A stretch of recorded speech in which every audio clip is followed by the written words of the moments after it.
What's up, young man? You were correct. That was messed up working on that stupid hood.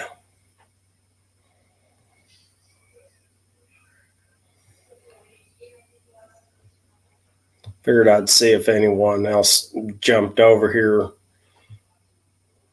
Well, Turlo. There's my darling dear. And Dean Brown and Robert. Hello, folks. Good evening. No, Dr. Art had a live going and he had to step out, and I just thought I'd jump in here for a few minutes and say hello to everybody and see what everyone was up to, and just see how everybody's day is going.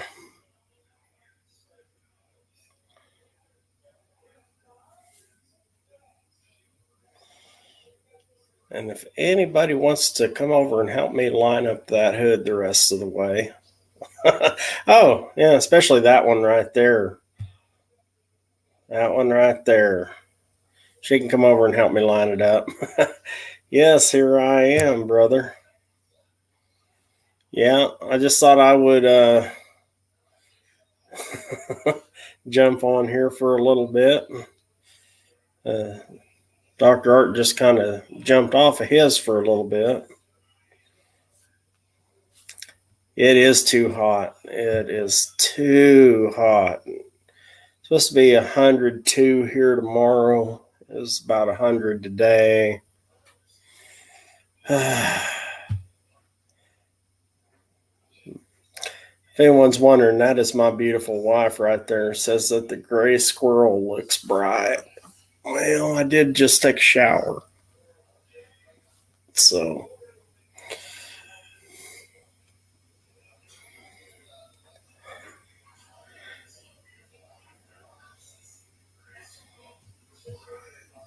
always selling something and the guy showed up to look at it, I guess. Well, you know how that goes.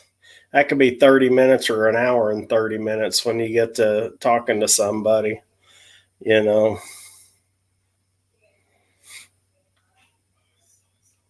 Oh my gosh. 106 in Oklahoma. Yeah, well, we ain't far from Oklahoma. I mean, 4 degrees is 4 degrees, but still. We got a guest. Turlo, how are you? How's it going, Big Mike? Man, I'll tell you, better now that I'm not out there working in that hot shop, man. It's hot out there. Yeah, it's pretty toasty. Yeah. Well, mine has no insulation, and I've only got like 2 circuits in the whole shop. So if I'm running my welder, I can't run my air conditioner. If I'm running my air conditioner, I can't run my welder. Just in a portable garage. Right. We went camping, so all the extra car parts that were in the camping trailer are right back here.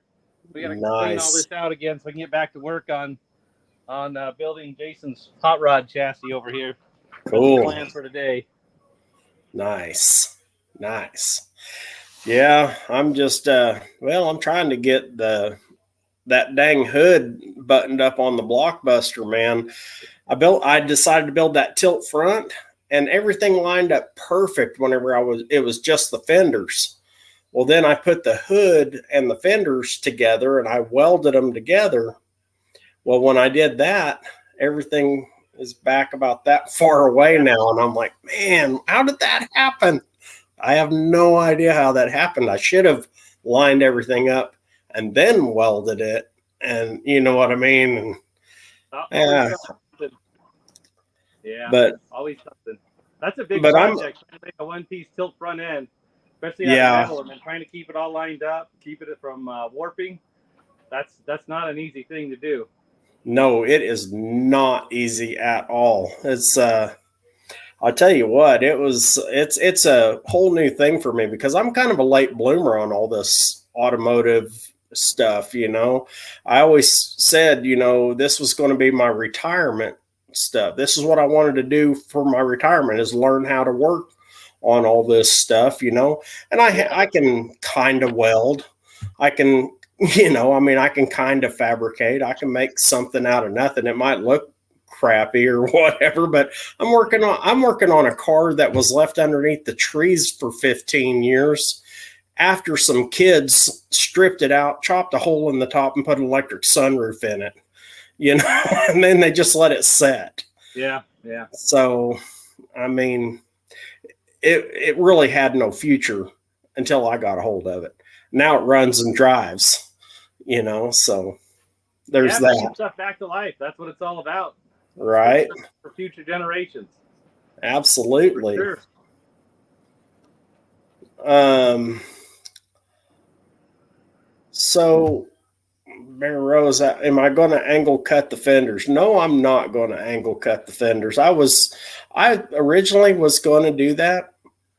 I saw how they did slag hammer, and I thought, boy, that looks like a good idea. But then when I was talking to Ed Barber, that's Daniel Barber's dad, Redbeard Racing 710, his dad was telling me about a 50 Dodge that Daniel had. And they did the whole tilt front on there, and they didn't angle cut the fenders or anything. And what they did, they just did the same thing that I'm doing. If you know, it's got studs on the inside of the fender, and then it's got studs coming off of the car where the fender bolts on to the car. So if you line all that up, as long as you pull it out when you slide it down, and it lines up and pops right in the holes, man, and holds it in place. So I'm just like, yeah, close enough. It's just a hoopty. So yeah, that's nice. Yeah, that's tough to do. Usually you gotta spread the fenders out, tilt it up. If you don't put the angle cut on the back of the fenders. Right, and I do. I have to pop one side out and raise it up a little bit, and then go over and grab it by the other side. But then it'll come right up. Oh, I got you. Okay. Well, yeah, I just have to kind of start it a little bit and then go to the other side and pop it open. Yeah. But hey, man, it works. Yeah. You know, so you can always fine tune it later too. The important thing is my opinion is to get in there, get it done, get the car done and running, and then you can always fine tune stuff or adjust it or redo it later. It's just metal. You can cut it apart and re-weld it and shape it and whatever you want to do. But the important thing is to do something. As long as you do something, something will happen. And if you mess up, there's very little that you can't fix. It might be difficult. Right. But, you can always, it's all a learning process. It's better to do something than do nothing. Well, and I don't know how much of this build you've followed from the beginning of this or at all, but this Coronet, what's that? I've seen bits and pieces. I haven't seen the whole thing. Well, okay, so for no reason whatsoever, I decided to graft the whole front suspension from a 72 Dodge Charger up under it. So it has the K-frame and torsion bars and all that stuff out of a 72 Charger up underneath it. Okay. And it has a 318 4-speed out of a 1970 3/4-ton Dodge van in it. So it's got a big old granny gear 4-speed in it. Right. Hey, there he is. How's your bike? He decided to join us. So, yeah, the thing is, the whole idea behind this project was that I just wanted to use the stuff that I had laying around, you know, and that was just it. It was like, this is all stuff that I already had laying around, stuff that I've traded for or got dirt cheap. I mean, I have almost no money in this car. When I'm completely finished with it, I'll have less than $1,000 in it. That's my favorite brand of cars, ones that are cheap or free. Right, exactly. That was the story with this whole thing here. Was a lot of this was parts I had left over. There's parts from a Blazer that we had scrapped. There's a big block Chevy I got for free. There's all parts we had lying around. I had to buy some steel to build a frame, but yeah, for the most part, I'm just cleaning out the shed and the yard, and Jason's excited to build his first car. So nice. It's more I worked at a race shop where we had unlimited budget. I could go and we could do carbon fiber stuff. We could get chromoly. We could go get whatever you want, whatever your brain comes up with. I've done all that.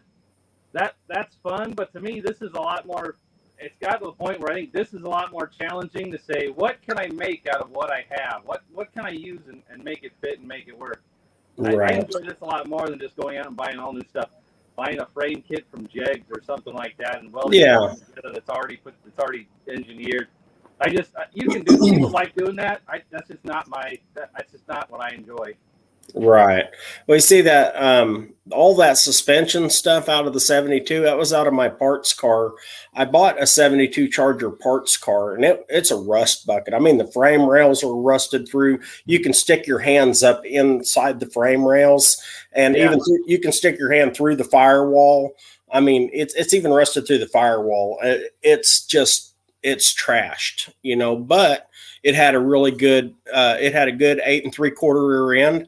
It had straight bumpers on it, which I needed for my other 72. And so I gave the guy $900 for the car.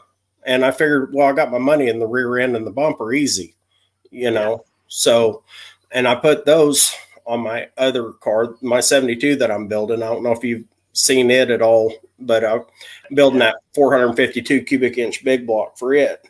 And Thursday, I'm going to be putting out a video on the Charger. We're going to finish putting the last of the parts on that 452. And hopefully by either this weekend or first of the week, we're going to do a live fire up on that thing. And man, I'm excited for that. Yeah, that's exciting. Yeah. And then hopefully we'll be putting it in the car within a couple of weeks. We'll be putting it in the car, and then we'll take it up to Mocan and do some test and tune on it and all that stuff and see where it's at. Oh, fun. Yeah, 452. It's 440, 60 over. Everyone always says, are you sure it's not a 451? It's not a stroker motor. It's just a 440 board 60 over with Keith Black flat top pistons in it and 440 source stealth heads on it. And it's going to be fun. I'm excited. Yeah. That'll be a blast. Who's in the chat? I can't see the chat. If I click on if you go to the far right where it says comments. Yeah. Oh, Punisher. Hey, Punisher, Robert, Kaylee, Auto Salvage Outlaws. Oh, Bear Rose.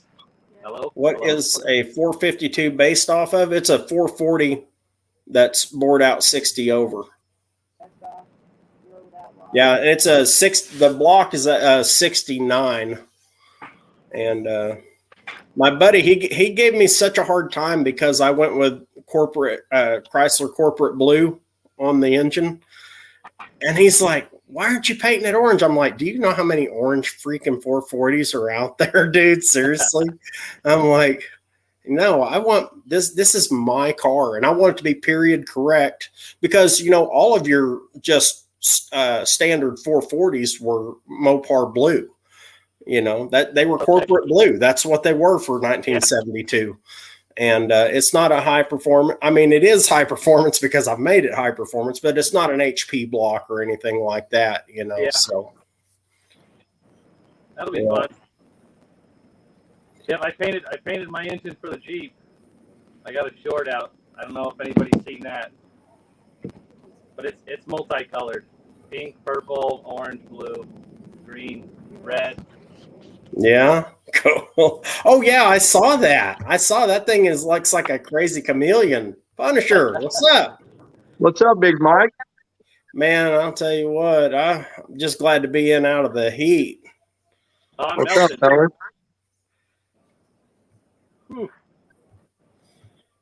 So, let's see. It is pretty brutal. It is. It just unreal. I'm taking tomorrow off. I'm just, I gotta have a day, man. Yeah. That's some water. water. I agree. Blue and green looks better too. I mean, orange and green, yeah. Well, it's just there's so many orange. I mean, everyone thinks that if you got it in a Mopar, it's got to be orange. You know, and it's so overdone. Blue and green, yeah, that's the Seattle Seahawk colors. Okay, I got to repaint it. Sorry. Got to go purple and yellow. No, I just wanted it to be something, you know, I wanted it to be more period correct. Yeah. I've had that Charger since I was 18 years old. And it was originally a 318 car, but I don't have the original motor for it. I'll never have the original motor for it. So, you know, I figured, well, I'm going to fix it the way I think it should have been built in the first place. Yeah. That's good. There he is. There he is. Yeah, I was getting some weird feedback. I don't know what happened. I don't know. So where are you located at, Punisher? Joplin. Joplin, yeah, we're real close. Yeah, we're like an hour and 15 minutes apart. I'm down here in southwest Missouri. I'm, you know, Cassville? Yeah. I'm like 20 minutes from Cassville. Yeah, we used to ride our motorcycles through there all the time.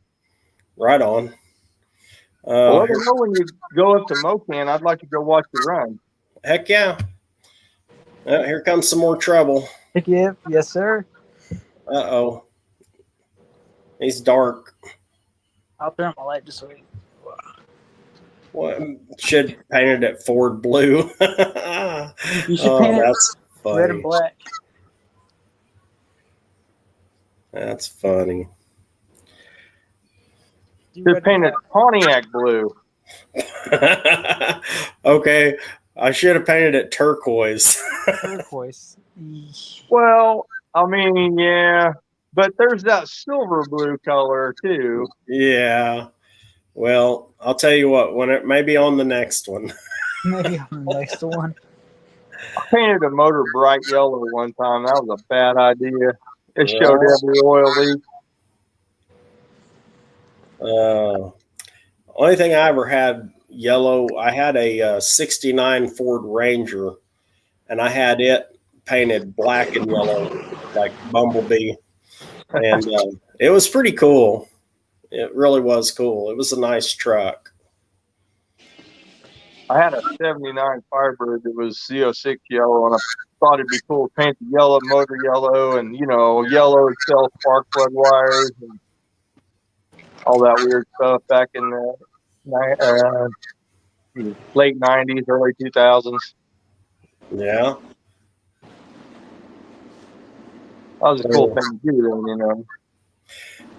You know, Ford blue and corporate blue aren't that much different. I mean, there's a little difference. Yeah, but I mean, they're actually fairly close. I think the corporate blue has a little more green to it, a little more turquoise color to it, or maybe a little more gray to it.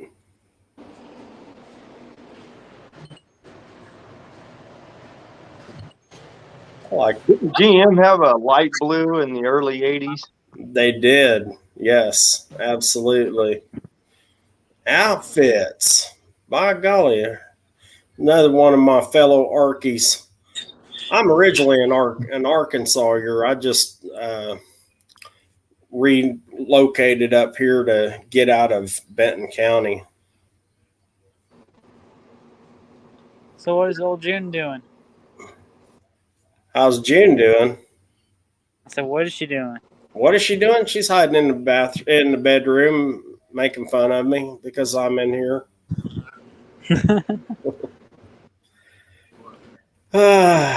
Oh, Dr. Art's here. Okay. Well, Doc, I wasn't trying to steal your audience. I just thought, well, while we were waiting, I wasn't sure how long it was going to be and thought I would just kick off and say hello to everybody. All right, fellas. I'm out. I'm going to go back to just watching the chat. All right, man. Well, we'll holler at you in the chat then. Yep. All right, thanks. I seen you got one side of the hood done and lined If up. a car is green, nothing but the tail lights can be red. Okay. All right. Well, I'll tell you what. Hold on here. Just 1 second. And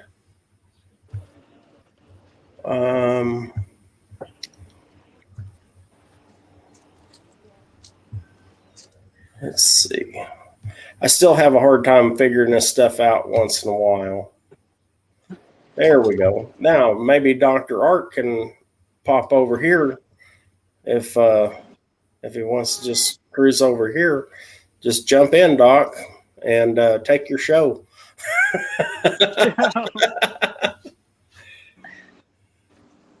Yeah, since he stole all of his audience.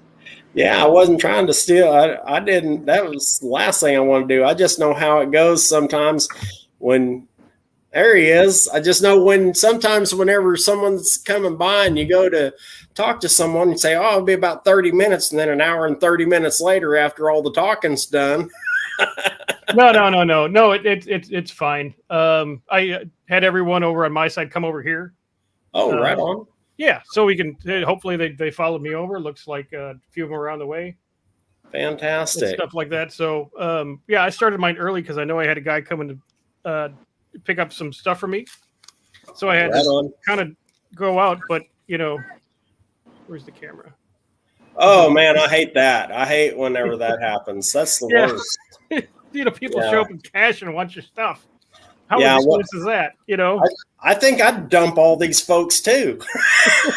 Well, yeah, since I make zero on YouTube, and right. But I was surprised they came back. There was like 15 people, and I'm like, there's usually not even 50 people when I'm on. Maybe maybe I got a better plan. Just leave it live and let me duck out and let people in the comments. So, right. But no. Glad to have everybody come over here. Well, I tell you what, I'm glad to have everyone over too, man. I really am. This wasn't really planned. I thought, well, man, I hadn't been on your live in forever, and I jumped over there, and you're like, okay, you guys, came on and I bailed. I'm like, really? Well, dadgummit. Yeah, now I'm hurting everyone's feelings, but just move it all over here and stuff like that. So yeah, let's stay on here for a little while. So what did you do today, sir? Me? Yes, you. I had for work. I did 4 1-hour-long presentations to 4 different regions of the country, and then a bunch of others. And after all that was done, then I had to catch up with all my regular work, and then we had to do an hour recap after that. So I was done talking today anyway. Right. And then for the first half an hour, for whatever reason, nobody wanted to jump on, which is fine. And all I did was rant about the cop car that I bought getting hit by lightning. Oh no. And then I didn't know that when I picked it up. Oh. But and I've seen cars that have got hit by lightning before, and it just every module just blown out and stuff, and you just end up chasing your tail all over this car looking for these draws. So I'm in the middle of that. I got one more module on the fuel pump to pull, and if that doesn't really solve all my problems, I'm just going to put a cutoff switch on the fender and just turn the thing off when I'm done driving it and call it good, because I'm not going to replace $3,000 worth of modules on an $800 cop car. What? you just got all that money. Yeah. that goes in the big funny box with the combination lock. Okay. The big box. I gotcha. Yeah, the cop car is just a fun thing for me and the wife. It's just to have fun with a cheap car, and if it's a cheap car, just an off switch so it doesn't drain the battery. Other than that, it runs fine. I got to do one brake line. It's tired up. It's got brakes. Put some gas in it and go and have some fun with it. Right. Well, that's kind of what I'm working on, is getting us just a fun kick around vehicle. Yeah, and you can't beat it for the money. And that's the only reason I bought it, because was on an auction site. It was listed as an impound sale, which it wasn't. It was just these retired city of Dunlap, Tennessee's old cop cars. So this was a guy's cop car. It wasn't like a community car. So the thing's clean inside. It's not all beat to crap. But I don't know if it got hit by lightning after they put it in storage, or that's why they retired it, because it looks like they retired all their Crown Vics, and they had all these brand new Tahoes and Silverados and stuff like that. When I showed up to pick this thing up, I'm like, okay. You guys don't miss your Crown Vics probably, since they were 15 years old. Well, hopefully one of these days I'll get one of my other nephews, little Tony, on the live with us and show you his Crown Vic. He's got a retired Crown Vic cop car, and he's got it lifted, got it on 33s. Oh, lifted with big butters and stuff. Yeah. He's got a big rack on the top and got lights everywhere, so this is his backwoods party car? Yeah, it's a backwoods party car. It really is. Mm-hmm. Yeah. And it's still got the PA hooked up in there and all that stuff, so he can get out there and, scare kids and stuff. Well, this one was all the cop is decopped, contented. And they did an actual decent job of pulling the stuff out. So I'm not blaming this on the police department. This is active nature with this thing. But Amazon sells for $29 a 1,000 watt loudspeaker with a microphone, and it's got like 7 or 8 different cop noise buttons, like and woo, all this stuff. Yeah. So we've had different cop cars before, so we just put that in there, and you just you bomb down the freeway and get behind somebody real close as they slow down, and then you just pull out. And he's got one of those set up in his too, and and I'll put exhaust on it, so it'll be nice and loud. So when you pull past them and you're wrapping pipes past them and stuff like that, and they flip you off. Yeah, it was pretty funny. He got some looks. He borrowed my 18-foot tandem axle trailer, and he's got a drop hitch on that car, and he's pulling he's pulling a 18-foot tandem axle trailer behind it. Mm-hmm. It's just fun. It's stout. That's all they're for. It's a full frame car. It's like driving a truck, really. It's a full frame. It's got the same rear end and motor as an F-150 and trans. So what's the difference? Absolutely. I mean, might as well use it for a truck if you can. Yeah, exactly. And he gets like 22, 23 miles to the gallon. Yes. So they're a fun cruiser. And, if I have to go back and forth to work instead of driving my big truck, which gets 14, I'll drive an old cop car. I got no ego. I don't care. I'll have fun with the thing. It's got a big push bar on the front and stuff like that. So, loads of fun. Well, I've got my F-350 that gets 13 miles to the gallon on diesel. And then it's $6 a gallon. Yeah. Yeah. And then I've got my little 95 Ford Ranger that gets 28 miles to the gallon on 87. That's what you're driving the Ranger. Yeah. Yeah. I got my big old body in there in that little bitty truck, and I have no ego. I don't care. I'm past all that. And then, do you like my new backdrop? I do. I like that. I was like, man, I'll tell you what, he is a doctor. Yeah, that's. But it's $28 on Amazon, and you could look like a millionaire. Heck yeah. Yeah. So. And it's good because the walls in this room are real light, so I get washed out with the lights that are in this room. They're kind of bad. So this is great. It's a dark background, makes it look like a green screen. Yeah, it's all good. Yeah. Love a Ranger pickup. Me too. Oh, yeah. I mostly love a V8 Ranger. Yeah. Right. The LS Ranger. Yeah, but that's probably like the third or fourth V8 Ranger. The most of them before this were this one had a Chevy motor, but all the other ones had some kind of small block Ford in them. Yeah. And the last one was everything out of a 97 Mountaineer.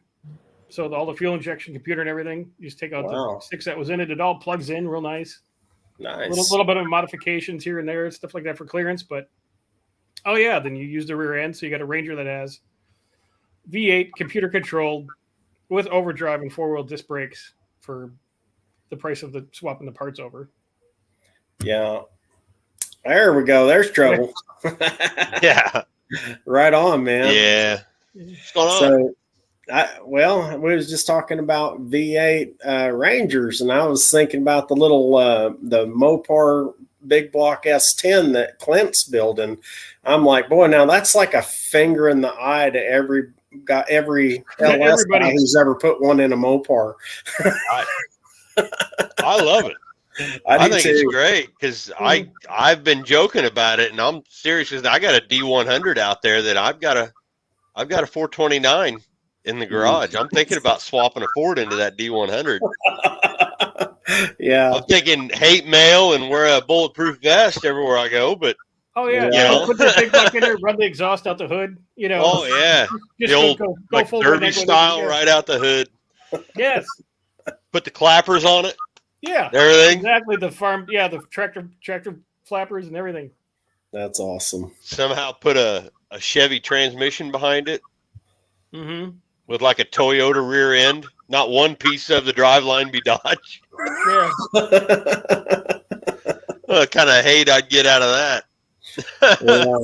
Yeah. Look at Outfits Garage. I'm thinking about an LS Ranger. Outfits, get a hold of me. Yeah, it's an easy process. Easy. Well, okay, relatively. Okay. Simple, not easy. There's a difference. Yeah. Well, I guarantee you, because you can say something is simple, and then when you go to do it and you chop off one of your fingers or something, that wasn't that easy. Yeah, that wasn't that easy. That hurt. Yeah. But it's not that bad, especially if you make your own motor mounts. You can get that engine in there nice and low. You don't have to clearance a tunnel. You don't have to do any of that kind of stuff. I cut a little bit out of the firewall of mine just to move it back because I'm kind of a lunatic, but you can do it without that. Ken, when he did his, same kind of body style as mine, he didn't cut the firewall or anything like that. So you see, when I was a young man, I always had this weird recurring dream of taking a Cadillac Eldorado, because I love that body style. Yes. And I always wanted to channel it out and make it a rear wheel drive with 2 inline 500s in it.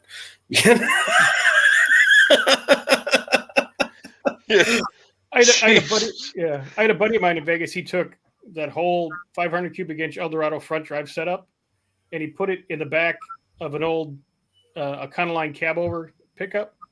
Oh my! In the back, so the motor sat in the back, and he hung 2 eBay turbos off the exhaust. They didn't do anything, but they were up there for effect and spinning and stuff like that. So you're behind this thing, all you see is exhaust, big tires, and these turbos hanging off the thing. It was. He said it was a death trap, but it looked really, really cool. He just did a straight, normal straight axle in the front, but just chopped the bed up and stuff and anchored the whole Cadillac subframe and stuff in the back of that little truck, and made a crazy machine. Leighton, there's a guy north of me that did that.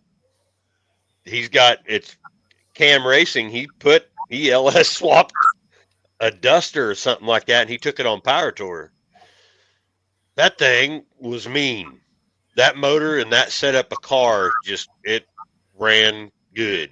I mean, it just they don't guy was doing circles around people. Mm-hmm. They don't weigh nothing. Burnouts for days. I mean, it's pretty funny. Put a 440 in it. Everyone. So I don't know how many of you saw my barn find video. I'm working on this 66 Dodge Charger, and we're still, working on seeing if we can't come to an agreement and get this thing taken care of. And everyone that I've talked to about, just around here, they're like, so you're going to put a 440 in that thing, aren't you? And I'm like, no, it's a numbers matching 66 Dodge Charger, 318, 3 on the tree. I mean, and it's all there, yes, it needs love, but it's all there in a numbers matching car. No, I'm not going to destroy it. Yeah. If I get this car, I'm going to love it. I'm going to tune it up. I'm going to clean it up. I'm going to, do a little bit of body work and stuff where it's got, that dent in the fender, get a new taillight lens for it, and I'm going to clear coat the patina and drive it. Yeah, you don't need to cut it up. There's plenty of cars out there to cut up. There are plenty of shells just sitting out there waiting for a 440. Well, yeah. I mean, if you want to cut something up, you could give them the refuse of what you pulled out of the hole and say, here you go. Right? I can give them what I found in the pond. Yeah.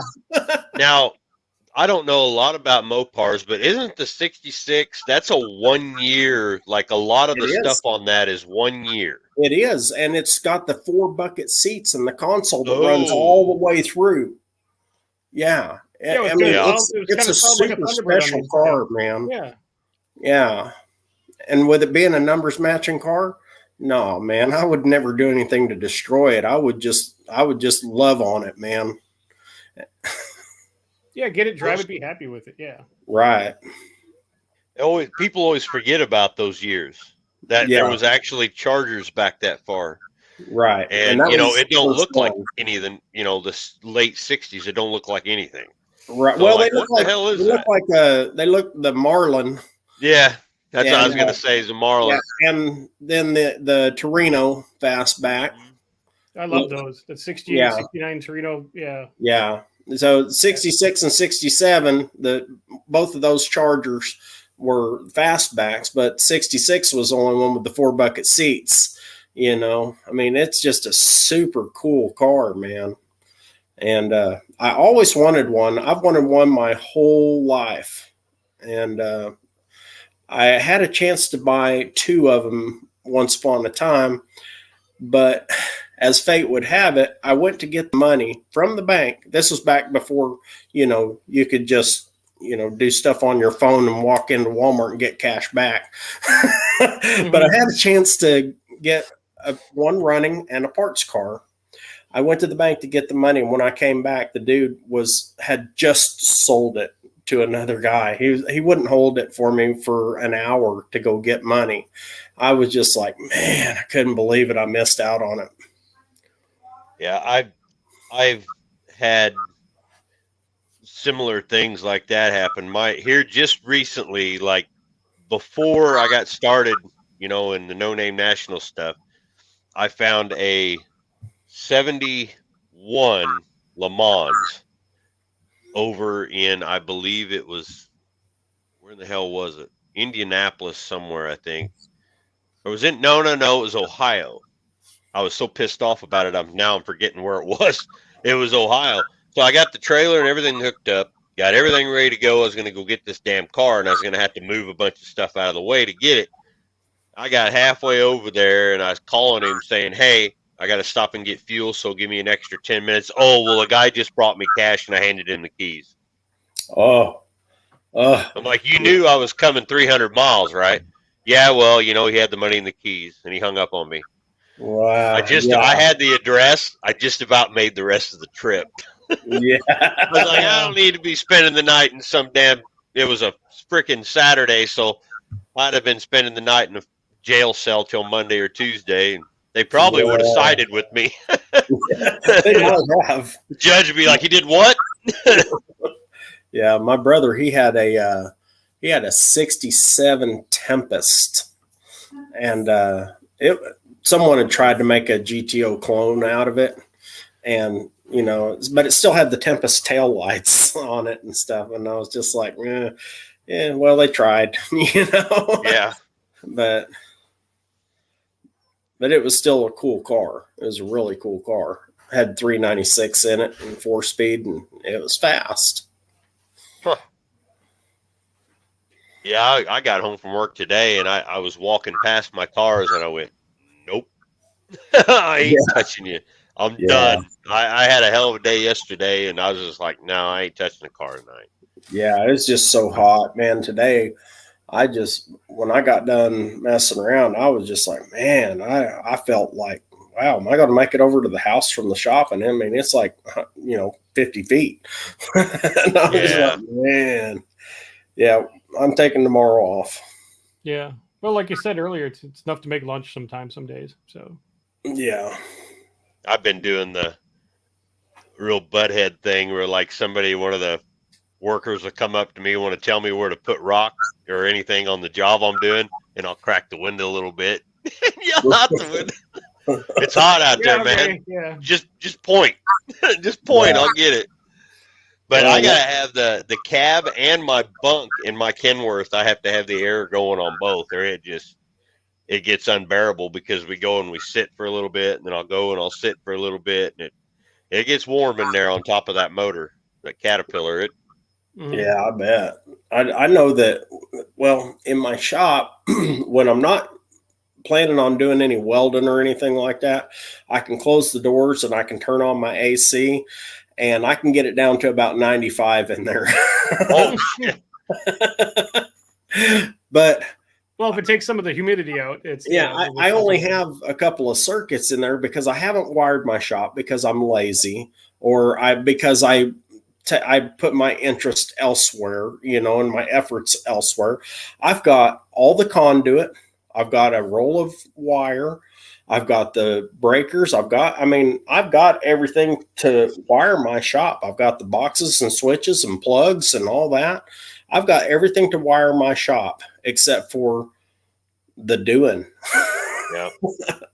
Well, you put the lights up. I mean, what more do they expect? Well, I did put those lights up because I couldn't see anything in there, man. Yeah. Yeah, I've only got a 30 amp breaker running out to my garage single. I don't have dual. I've got a better welder and stuff that I could probably do better.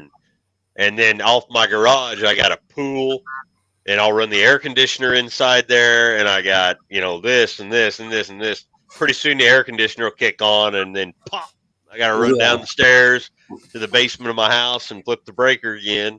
Yeah. I'm like you. I got all that stuff, and I'm so busy with everything else that's like the least of my worries.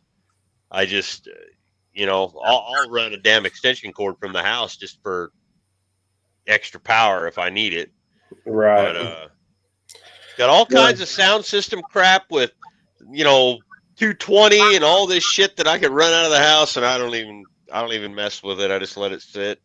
Right. Well, see, and I've got an old Dayton 220 stick welder that I could use for my heavy stuff, and I haven't wired, and I've got a plug to wire up and everything. I just haven't put it in because I don't know. I have no excuse. The only excuse I can say is I'm just too damn busy with the cars, and that's a never-ending battle for the last 15 years. Yeah. Mm-hmm. Well, I've always been so busy with work because when I owned my own business, when you own your own business and have a farm and all that stuff, man, you don't have no time for anything, because people don't realize when you're the boss, when you get off work, you ain't off work. You're just going home to go back to work. You're going home to do more work. Yeah. Right. And then you got to do the work around the place and all that too, And I finally retired last October. So I'm coming up on a year of being retired from masonry. And, I broke rocks for 35 years with a hammer. I said, that's enough of that. That's enough of that.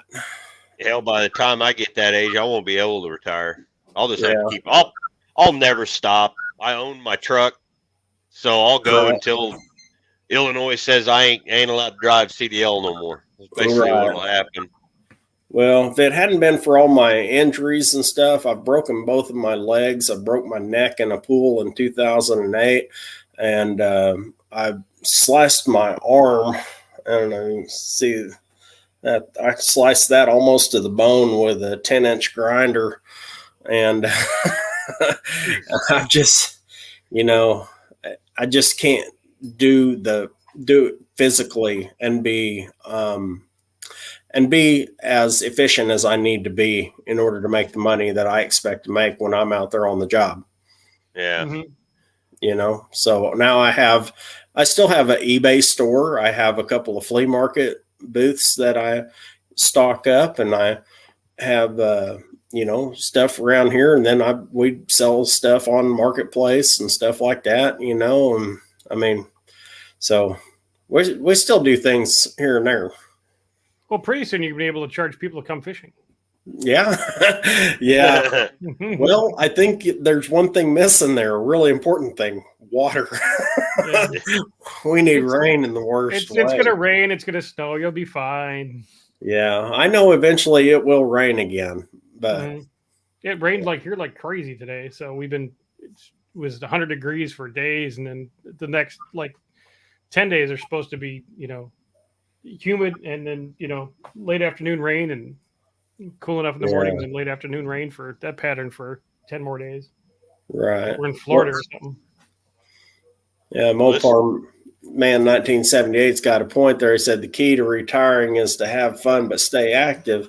It's pretty funny because, I retired young, according to most people. I mean, most people don't retire, in their mid 50s, but, I had people tell me, you're too young to retire. You'll get bored. And I'm like, are you freaking kidding me?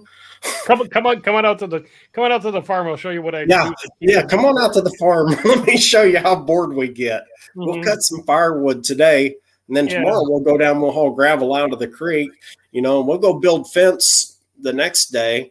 And and in between all this, we'll go work on the cars and stuff out here. We'll go look for the missing cows and right. And we still got to go stock the flea market booths. Don't forget that. And then we still have to list on our eBay store. I mean, so yeah, I'm pretty bored. Yeah. Yeah, as long as you stay active, you're fine. So yeah. Mike will have a hillbilly bath in the rain. Yeah. Well, you guys were talking about injuries while you're out there working, running your hand, and then like your arm. My thing that I never hurt myself, except when I get out the torch. When I get out the torch, I'll burn myself at least twice, and it's just like the kid touching the oven. Ow! Well, why did that hurt? Ow! And always.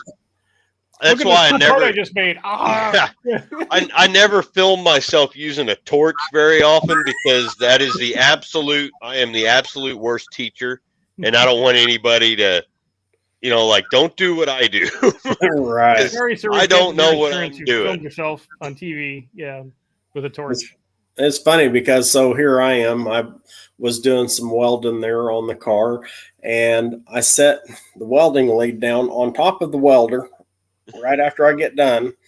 And what do? I turn and I put the side of my calf right against the tip, and it's like sizzle.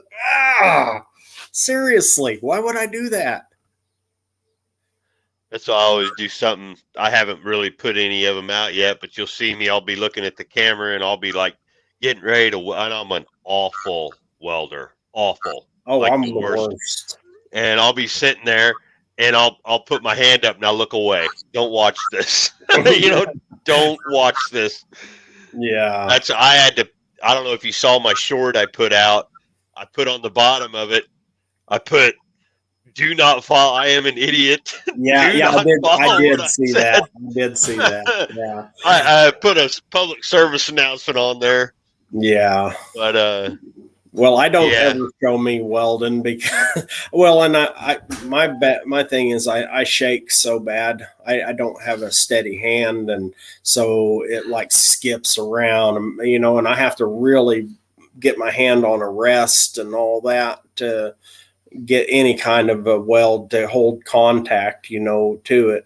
Because if I'm just trying to freehand it and hold it, my hand shakes so bad that it won't. It'll be up the side of the car by the time I'll be welding the crease completely. Yeah.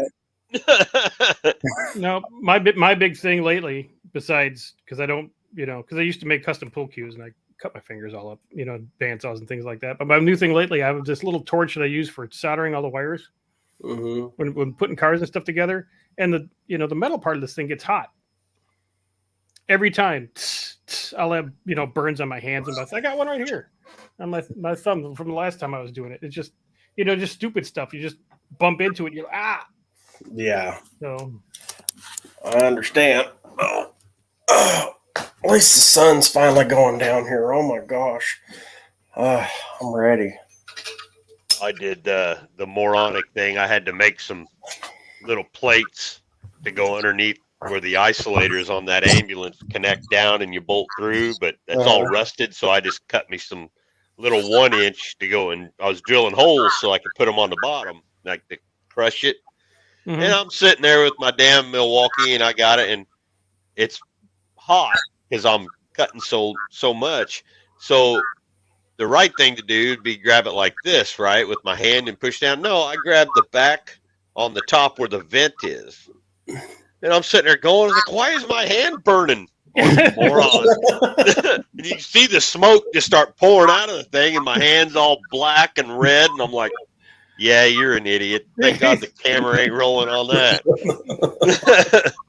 Yeah. I don't mind playing the dumbass, but come on. It's just like there's some things that you do, you're just like, no, I ain't putting that on there.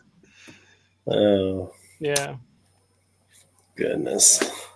Yeah, I do a lot of dumb stuff out there in the shop, you know.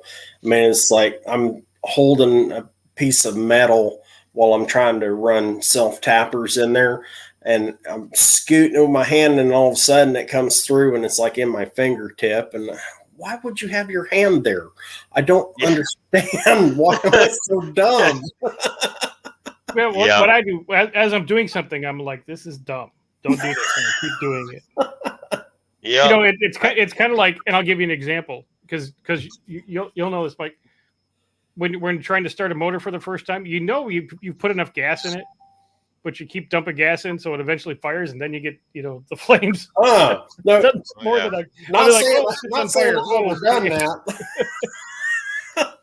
Yeah. well, you get to where you're trying to film to make content in a way, Right. because I'm not really a teacher. I'm more of just, here's what I'm doing, watch, that kind of thing. And a buddy of mine come over, and all I was doing, I told this story the other day, I was working on my Ranchero, and I was putting gauges in it so I could actually read the actual temperature and everything. So that 351 modified, the temperature sender's right next to the timing cover on the front. You just unscrew that out, you take your new stuff, put it in for your gauge and all that stuff for your mechanical gauge. And clearly you can get in there to get that thing off with a socket. You can just go right through, but then there's the alternator brackets right here, but there's plenty of room underneath. My buddy's sitting there, I'm struggling, I'm trying to fight to get this thing with the damn wrench and get it in that little section, and no cameras running, it's just something I was just doing. And Jeremy looks at me, he says, what in the hell are you doing? You can get right through there, right? And I just kind of stand up, and I looked around, I realized I didn't have the camera on, and I was like, God dang it. Yeah, so I ran to the garage, boom, boom, took me 5 minutes, I had it swapped out. I was just, now, thinking about it, I wish I would have had the camera on to catch that, him going, what are you doing? You look like a moron. So, yeah. And I knew better than that. I've been doing this for years, but for some reason, it's in my brain to actually make that mistake for content. And I don't know why I'm doing that. I don't know. There was a whole lot of that yesterday that I filmed it. You'll see. It's just dumb. Like, what was the word my Amber told me? Sarcastically angry. Just angry while you're working on it and fed up and all that stuff. But all I got to do is start putting that ambulance, the motor, and all the equipment and accessories out. That's all I got to do is put it all back on. I got all my parts finally. Nice. Yeah, I got the other day we were talking about that dumb stuff. I was wrenching on the front bumper brackets on this old Coronet, and where it's got those little bumperettes on the front, they've got the bolts on those things are like that freaking long on there, man, because they're set on a bracket deep down inside there, and then they have to go through the bumper, and then they've got a nut on them. Well, so here I am with a deep well socket and a half-inch ratchet and a cheater bar. And I mean, I'm just wrenching, and I'm like, well, you freaking idiot. And you got a half-inch impact. You got an air impact and an electric impact. What are you doing? So I go and grab my impact. And I'm like, brr, brr. Yeah. You idiot. I caught myself putting the motor mounts in that ambulance, the bolts, and I was sitting in there struggling with a little 3/8 ratchet and a short. I kept hitting my knuckles. I've got cuts all over my damn knuckles from Right. that thing, and I'm like, you moron! I got a Milwaukee little electric ratchet.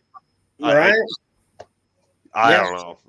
I know. I'm like, why are you doing this to yourself? What is wrong with your cranium? Just stop. Yeah. Oh, I agree. That was good hammer work on that oil pan. I love that customizing, man. That's some hoopty stuff right there. I'll tell you what, I was so mad. I took that engine and transmission out, I believe, 13 to 15 times. Oh my. Up, down, up, down, up, down. Trying to figure out, and then I read a bunch of forums, they're the word of God. Read some forums. Oh yeah, put shims in it. And I'm like, well, if I shim the motor, then I got to shim the transmission, and then I'm gonna have to cut my damn fan shroud. I was like, every time I move this thing up, and it's a metal fan shroud. So I got to searching and searching and searching. And it turns out that this damn car takes a certain type of oil pan. And I'm like, you got to be kidding me. And the one that I had sat in the water so long that it rusted out. And it wasn't completely rusted through, but you could push it with your finger. It wasn't going to last very long. So I just bought another pan. Well, it turns out they're different. And there was one company that, there's one company that makes them, but like there's a bunch of Pontiac shop or, warehouses that, then they're like $280, $300. I'm like, okay, no. Yeah. So I got to talking with another YouTuber who likes Pontiacs, and he said, can you finesse it? Yep. So I started finessing it just a little bit, stuck it down in there, nothing. Got it level, nothing. Took that sucker in and out. Finally, I got pissed off. I grabbed that 3-pound sledge, and I know there's a windage tray. So I know if I get to that windage tray, it's fine. It ain't going to get into nothing. So I took that, and I just beat the tar out of that thing. You just finessed the fire out of it. Yep. And I forgot, I ran out of battery on my GoPro before I put it down in there because I didn't put it on there. But just in case, I painted it white. So that way I can find all the holes that I can JB weld later if I need to. But hey, man, that sucker's in there. I got the trans cross member in. I got to put a trans new mount. It's bad, but it's going to be here like Thursday or Friday, so it's perfect timing. But I just got to do that, and I'll be damned if I didn't get it in there. I put the bolts in it. She's sitting level and solid. Nothing's hitting the cross member, so good to go. As long as I can still get oil in it, we're good. Nice. I'm done. Yeah, it'll hold oil. You'll be fine. Hell, they even wanted $240 for a used one on eBay. Of course, I was like, these people know what they have. Yeah, but I just sold a throwout bearing for a sold a old throwout bearing for something on my eBay store. I sell the GM stuff because I don't work on GMs hardly at all. So. Why make it easy on yourself? Why make it easy on myself? Oh, we used to go to IGA to get parts for them. The local food store. You could get parts for Chevys. But it's a Bauer BCA throwout bearing, 1697C for GM. Something. Yeah. Oh yeah. Yeah, you see, I I go to auctions and liquidations and stuff like that, and I buy car parts and lawnmower parts and stuff, and then I resell them on eBay. But I only sell them for like same thing as what they go for. It's all new old stock, you know. Right. And I don't try to rip people, you know. I couldn't believe I got a cigarette lighter for a C10, an original new old stock cigarette lighter. I put it on there for $40, and it was gone in less than 10 minutes. It was gone. Right. And I was just like, wow, okay. And someone was like, man, that was way too cheap. And I was like, well, but okay, I got like 10, I got 10 cents in it. You know, I mean, how cheap is it? Really still way too cheap if I've got 10 cents in it and I sold it for $40 and helped somebody out, you know? Yeah, that old stock stuff, that's awesome though. I mean, what was the thing I was looking for the other day? It was something for this damn ambulance. I can't remember what it was, but it was an old stock item. Am I in trouble? Yeah. Okay. Not that you would care. I'm in trouble. What's Mama mad about? Come on. Oh, she's not mad. She loves me. Just tell her to calm down. That works. Yeah, that usually works really well, especially if you say it in the right tone. Right. But no, I don't know if you saw. I think it was 2 or 3 videos ago. I was looking for a dimmer switch for my car, and I went shopping in my shop for a dimmer switch, and I opened up my cabinet, and I've got like, I don't know, 25 sets of points and condensers and all Mopar stuff mostly, you know. But I've got points and condensers and rotors and ignition sets, and you know. Yeah, don't let him fool you. He don't know what trouble is. I do know what trouble is. No, he don't. Not in the face. Not while I'm Oh. Yeah, wipe up the blood. People might think you're hurt.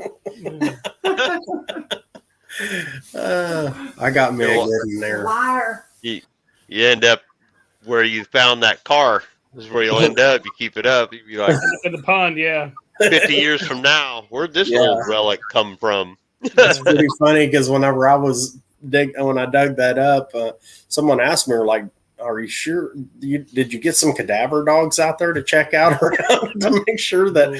And I was like, no, I don't want to know. Mm-hmm.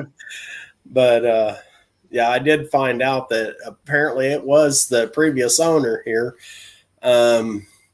Allegedly, it was a 92 Chevy that was a V6 4-speed that allegedly popped out of gear and rolled down the hill and allegedly hit a propane tank and burned down a house in the truck and everything. And allegedly there was an insurance claim made. Allegedly. Mm-hmm. Jeez. I'd try not to get in on all of that. I just, okay. It's scrap metal, and I filmed it while it was coming out of the ground, and I was like, it's got a catalytic converter. I got video evidence. I dug this out of the ground. Right. So when I take it to the scrap yard, they say, where did you get this? I got it out of my pond. Yeah, let me show you the footage. Hang on. Right, exactly. So now that you saw the footage, like and subscribe. Yeah. Yeah, exactly. I could show you, but you're gonna have to subscribe. Yeah, right. Okay. Oh, I remember what I was at. That I don't know if I had mentioned I couldn't get the carrier for my drive shaft. It was a 1 year, like a 63. It was a Buick or a Cadillac, and they wanted like 180 to 290 bucks for these damn things, right? So today I get up and I'm going up to work, and allegedly I was shopping online while I'm going down the road, and I looked it up, and Mako drive shafts in California just got a whole damn mess of them. $66 shipped to my house. Wow. Just on a whim, just today I looked, and I was like, God, thank God I didn't order them that expensive damn one. Yeah, I was like, you should have I got really- 2 of them, use one, and then wait till they're out of stock and put the other one up for $200. exactly. You know what? I think I'm going to order another one real quick. Yeah, because, no kidding. yeah, like you and everybody else, that stock of the cheap ones will be gone in no time. Yeah. Yeah. Then it's a seller's market. Okay, then you can pay for that parts. Get $140 for the second one.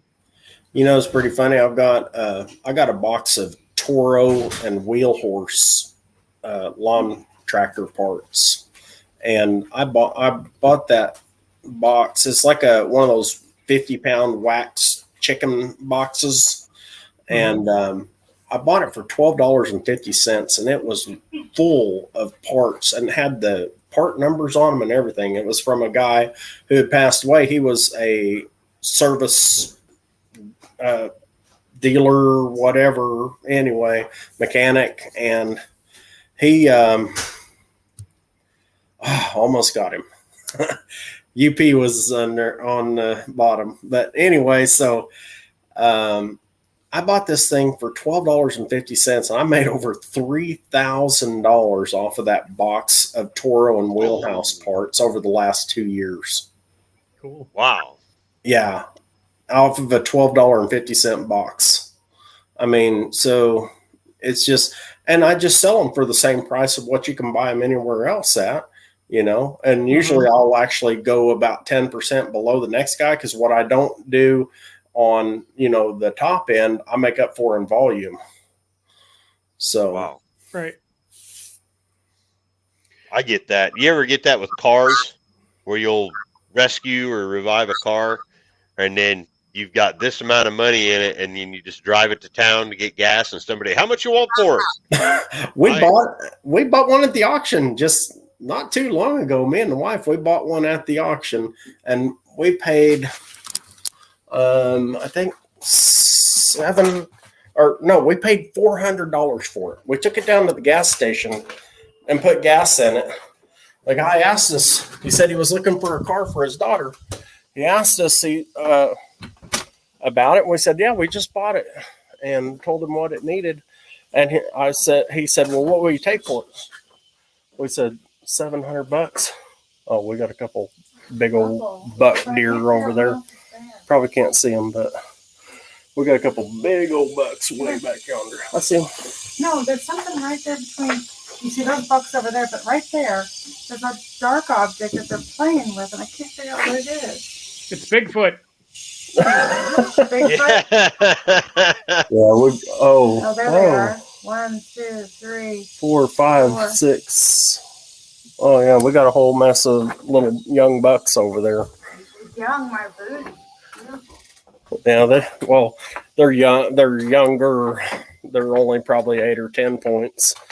Yeah. We have some big. They all eat the same. Yeah. We have big monster bucks out here on our property, but we don't allow anyone else to hunt here or anything, so they know where they're safe. Well, there's another money-making opportunity for you. Come to. Well. And the thing is see, I've never been a horn hunter. I don't care about horns. I've never eaten a good set of horns. I just don't care about them. I'd just soon have a 3-year-old dry doe as far as eating. They taste better. There's a lot of meat there. So I took my Ranchero to town yesterday to get parts. Yeah. And I stopped at the local Casey's store up the road from my house, and this older gentleman, he came up and he says, wow, that's pretty nice car. You want to sell it? I said, no. He goes, I'll give you $6,000 for it. Yeah. I guess he's been looking for one. He just happened upon me, and I said, well, that sounds pretty enticing, but no. I said, I don't sell any of these that I revive. I keep them all, for my family, because pretty soon nobody like us is going to be able to have anything like that. Oh, yeah. They're going to be all gone. Yeah.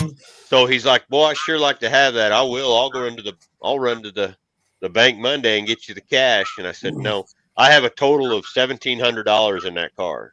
Mm-hmm. See, you're a better man than I am because I'd have took a check from that man and walked home. Yeah, I can't do it. I've got a couple out there that I might sell, but the rare ones that I got, like a Ranchero, the Javelin, things like that, all the way to my Cutlass, that you just ain't gonna find them anymore. And especially that Javelin, you ain't finding that one. Yeah, not in that good a shape. I mean, it's rusty, but sexy. That thing is sexy. I'm gonna bring that down to Sykeston with me. Nice. Everybody can just look at it and enjoy it or whatever. Yeah. Well, just leave the keys in it and I'll enjoy it. Yeah. Well, if you want to take it for a drive, you're welcome to. I don't care. Heck yeah. I say the only car that I got that nobody's allowed to drive is my Cutlass. And it's nothing special. It's just that's my personal baby, Right. Well, see, and I'll be the same way about my Charger. I've had that Charger since I was 18 years old, man. That was my first muscle car. Wasn't my first car, but it was my first muscle car. My first car was a 68 Fury 3, big old C-body boat, but I loved it. I mean, I could fit all my buddies in there. We could all go out and cruise, I almost went to St. Louis this weekend. I found a 70, God damn it, what year was that? 77 or 78 two-door LTD Brougham. Nice. No title, which I don't care. Yeah. That don't bother me a bit. $600. Nice. Has the 400 in it. And I'm sitting there and I looked out the door and I was like, God dang it. I got like 14 cars. And where the hell am I going to put this one? Right. I'm already teetering on, getting arrested for too many damn vehicles. So, and she'd be like, oh, great, another project that we won't get the ambulance done. I see how it is, But yeah, well, me, I'm kind of the same way that I want to save them all, and I just, you can't save them all, but you want to. Yeah. Well, gentlemen, I'm gonna call it. All right. Well, thank you for letting me hijack your live. I mean, it worked out for me in the best way imaginable. So right on, brother. A handful of cash, and then you get you could pick up some hours and stuff like that. So it's awesome for everybody. Awesome. Yeah, I ain't gonna be on here too much longer myself. Like I said, I got really hot out there today, so I'll probably be on here another 15 minutes or so, and then I'm gonna call it a night. But I'm headed downstairs. All right, gentlemen, we'll talk to you later. All right, take care, Doc. See ya. I got to edit anyway. Yeah. I don't want to. I don't want to do nothing. I just want to go in there and sit down and watch some stupid television show that gives me zero, what am I watching? Something with no redeeming features, huh? Yeah. I don't get anything out of it, but yeah, it just, I got home and I walked past the cars and I said, you know what? You two can wait another day. I ain't touching you. Yeah. I swapped that damn, that ignition system in Blanche in my Ranchero, and it's in there and it's runs and all that, but it's still not right. I still got some adjusting to do. It's still got the plugs in it that were in it when I got it, and they're gapped for the Ford ignition, and I got a new set of plugs. I need to re-gap them and all that stuff. So yeah, that'll save a little bit. Yeah, I got the I got the Blockbuster where, I mean, it'll run and drive. I just now I've got to work on. I got to get as soon as I finish getting that tilt hood figured out and get it lined up.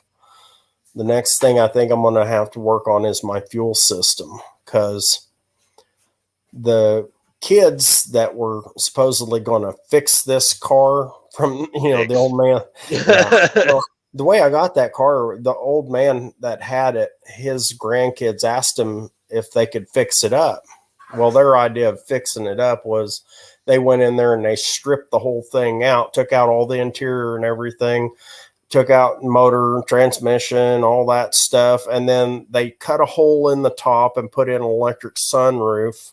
And then they parked it underneath the trees for 15 years. Oh yeah. I like that thing, though. So so they fixed it all right. And then half the stuff was missing from it, you know, obviously. And so it was just basically a rolling shell when I got it. And so it really had no future unless somebody like me got a hold of it. Yeah. And so I took it from just that rolling chassis, rolling shell, to a running, driving car. Yeah. You know, and a cool car too, you know. I mean, give it a little bit of style, you know. And Well, yeah. I mean, that's kind of like this ambulance out here. That I don't know if you saw the pictures that I put up of where I found that car. It was headed for nothing. It was going to end up being what you found digging your pond. right. Yeah, it was damn near there. And the idea that, you know, there were people looking at it that wanted to derby it. There was Mhm. people looking, you know, and all this stuff. And the guy told me that I bought it from. He said, "Yeah, it's just scrap metal." And what the hell are they scrap metal? Look at the frame. I said, "Man, the frame's good. We can make it work." And after I got it running, before I pulled the motor out and rebuilt it, I got it running. I sent him a video on his phone, and he goes, "I can't, you know, effing believe it." Right. I was like, "Well, you gotta want to do it if you." And you know, the thing is about people like that, you know, like you said, it was 15 years ago. That's kind of unbelievable because it's like that's pre all the shows on TV where people, oh, I can do that, and then they don't, you know. Yeah, right. And That's all the pre-roadkill and all that stuff where they started before they really got popular. And yeah, that is one thing that all the YouTube no name nationals crap aside, I am absolutely proud of that car out there. Absolutely. I'll bullshit and I'll say, you know, the hell with this car, and I'm tired of this, and the hell with this, and I'll tell her, you know, F your damn car, you get out there in the heat, and, you know. But all in all, it's going to be running here in another week. I'll be driving that thing. I'll be moving it around, you know. Yeah. And that, for people like me or you and pretty much everybody in No Name Nationals or, you know, beyond, there's a pride in that I took. Absolutely. I didn't make this car, but I brought it from absolutely going to the junker to driving down the street and people going, holy hell, what was that? Especially this ambulance. They're going to be like, what the hell was that? Right. You know? Yeah. But it's a thing. And like Buff's car, he just mentioned that. Buff's car, there ain't nobody in the world but Buff or one of us that would actually think, hey, you know what? I can make that clapped out piece of shit back on the road. I can do it. It's going to suck, and people are going to go, you're crazy. There's no trunk. There's no frame left on the thing. It don't matter. You know, make you a template, cut you out some 1/4 inch or something, and weld it to it. You know, it'll hold as long as the structure's there, and a lot of people won't do that. It's generational, too. There's very few of the young ones that will do that. They'll say, well, you know what? I can take that. Hey, Dad, give me a loan. Help me get a loan. We're going to send this to this shop and do it. And then you got $80,000 in a car, and look what I did. Oh, yeah, you get your hands dirty, man. Get it, do it yourself. Yeah. Either way, it's fine. I'm glad the car's I'm glad the car's getting put back on the road either way, but I think there's a lot more pride involved in it when you're doing it yourself. Absolutely. You get out there, get you some blisters, get you some cuts, you know. And that's what I was talking about to somebody earlier about, you know, I've bled and sweated on this car and, you know, snotted on it. I mean, when it was cold this winter, I was out there in my freezing cold shop out there. Oh, yeah. And I was just jamming on that car, man. And there's definitely some pride in doing it all yourself and putting in the sacrifice, you know. Yeah, it's just one of them things like all my cars. People, you know what my main question I get from people when they see me in town, besides the what are you going to paint it?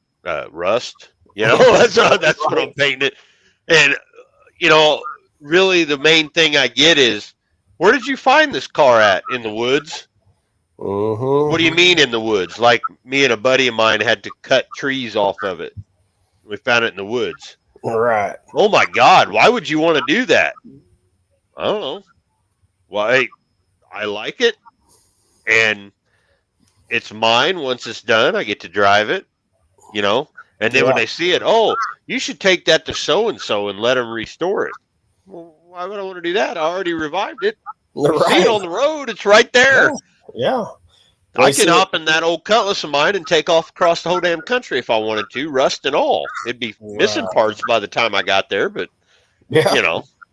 Well, you see, and that's the thing, you know, I'm going to, once I get everything safe on the Blockbuster, you know, legal and safe, I'm going to let my son drive that thing to school. What other kid is going to drive something like that to high school and show his buddies and go out there and flip the front end of that car up? And they're going to be like, what the hell? Yeah. See, I've got that, my middle one in here, he's just got his license in March. Yeah. And I've got a 89 Wrangler out here that I got, and I'm waiting on the title to get back. And a buddy of mine that had it, Illinois is so slow on this stuff, so waiting on the title. And everybody else out there has trucks or Toyota, Corolla, this and that, you know, nothing crazy, but he has the run of every one of these vehicles out here except the Cutlass. And when school starts, if I don't have his Wrangler ready, I told him, I said, drive the Javelin. Yeah. Take the Javelin to school. You want to be the cool guy, and they're going to think, oh, what an idiot driving that thing. Yeah, they're going to say that to your face, but behind their back, they're going, holy shit. You know, what kind of car is that? Yeah, they're going, what kind of car is that? I've never seen anything like that. Exactly. But my oldest has the Mustang. He actually dropped his little Dodge Dart. So I got a Dodge Dart in my damn yard right now, one of the newer ones. But he took the Mustang, my GT350, and he drives that all over, drives it to work. And just, it's loud as hell. It gets terrible fuel mileage, but it's fun to drive, you know? Right. And he tells everybody, yeah, my dad built this. We found it under a gutter. It had water just pouring on it constantly for like 2 years. And dad built the motor, did this. And that kind of gives me a sense of pride too. And people ask him about it, you know. Absolutely. And now he's like, check out Dad's channel. Here's a card. You know? There you go. Fine. Show your friends. Yeah. Yeah, that's awesome. You know, my son, you know, he kind of the same way, you know, he's excited about it. He's excited about getting to drive that car because, I mean, it's unique, you know, you just don't see them every day. And that's the cool thing about our kind of stuff that us guys do who work on the obscure stuff, you know. Well, that's like Amber, that ambulance, she will drive that daily. That's awesome. She will drive that every day, and she's the head cook at the junior high in my hometown. So every day for school, she's going to drive this ambulance, loud as hell, and just, well, she wants me to quiet it down, but, you know, I'll tell her I'll get to that. But she's going to drive it back and forth to school every day to work, you know, in the summer. But I wouldn't want her on that thing on the ice. It'll have a hell of a time stopping anyway. I guarantee it. Yeah, but she drives the Malibu to work. She's got a CJ7 that I built for her. She's got out there that she'll take to work. Right now we're not, but and she'll take the Javelin. She's taking the Javelin to work. She's, you know, and people, especially that one, like, what is that? And they'll see the Malibu, and she'll come out of school, I guess, and there'll be a crowd of kids around her car, like, what is this thing?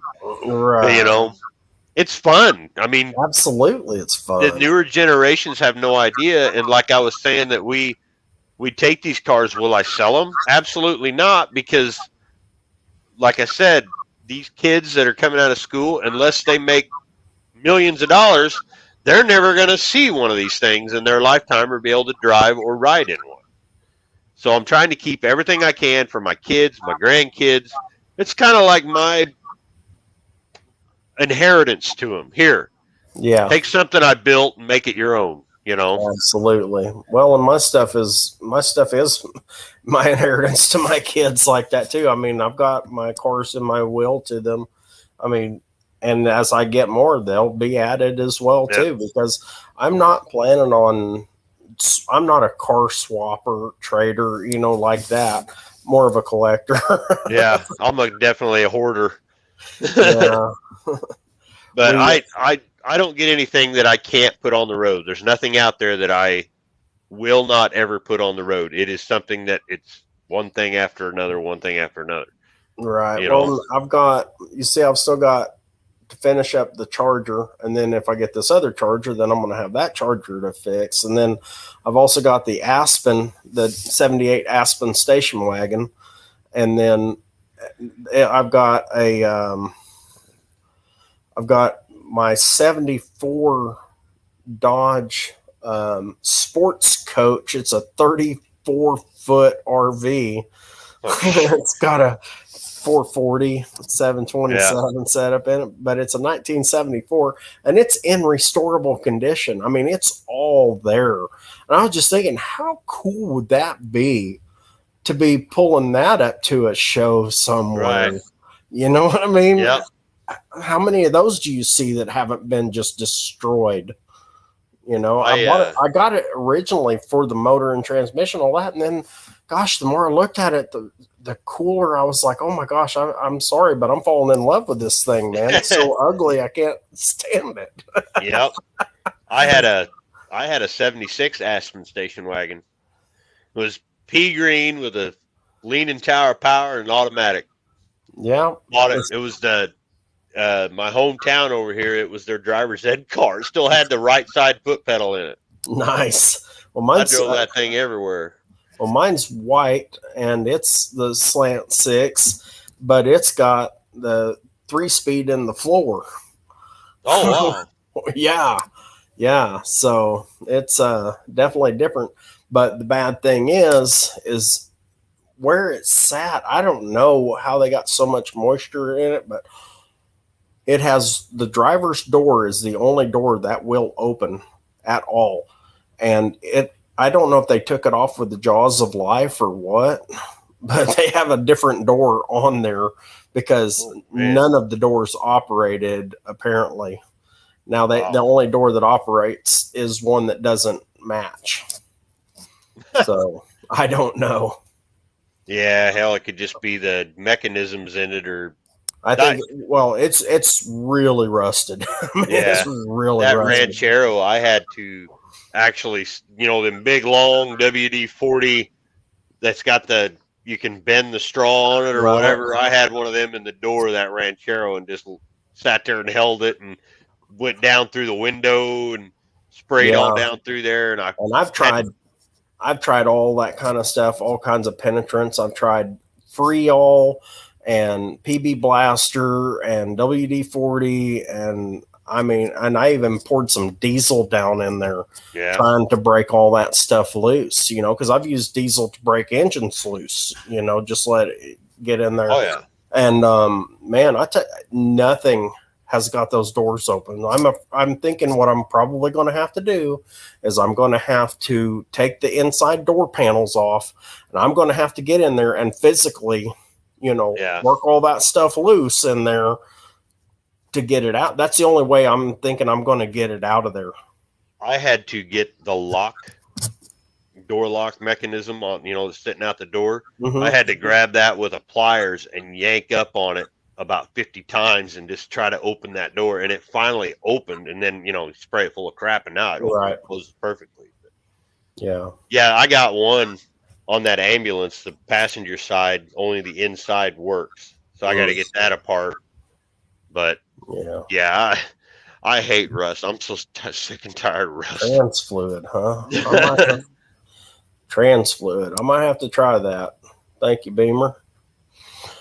Well, guys, I hate to, but I'm gonna call it a night. I'm tired. Like I said, I was out in that heat today, and I'm beat from the heat, man. So I overdid it. I overdid it yesterday. Yeah, I'm gonna call it a night. I hope everybody has a good night. I thank everybody for hopping on this random live, and y'all take care and stay cool. At least around here, we've only got a couple more days of this. Then we're supposed to get some relief for a few days. Yes. So I'm ready, man. Yeah, we get about the same thing you do. Yeah. But just wait a day. It'll be snowing here. It's Illinois. So, right. I'll take the snow. It's too damn hot. But all right, man. All right, guys. Well, hey, y'all, thank you very much. Y'all have a good night, and we'll see you soon. See ya.